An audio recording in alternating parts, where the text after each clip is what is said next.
This summer, Book TV is asking, what are you reading?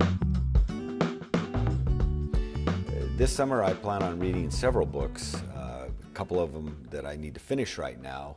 One of them is on William Wilberforce. He was a great man in history, responsible for eliminating the slave trade in Great Britain, and he's one of my political heroes in life. The abolitionists in America looked to Wilberforce and his example of how to get rid of slavery in the United States. So almost anything I can read about Wilberforce I usually try to get my hands on, and the book I'm in the middle of right now I want to finish this summer, and it's a tremendous book about his life and how he brought people together to eliminate the slave trade in Great Britain.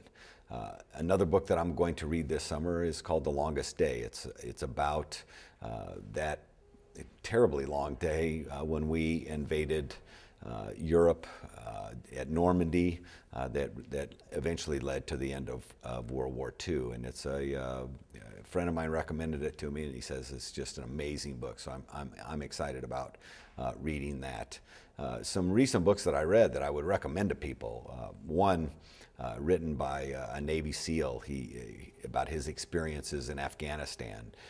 And it's called The Lone Survivor, and he is the lone survivor, and it's one of the more remarkable stories of human courage, and really is a tribute to the courage of his comrades who lost their lives in that time in Afghanistan. But it's a tremendous book.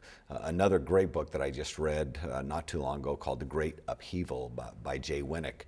It's fascinating in that it talks about the French Revolution, the American Revolution, and what was happening in Russia with Catherine the Great at the same time, and it ties history together better than any book that I've ever read, especially how each one of those countries affected each other, and so it's one of the better history books that I've ever read.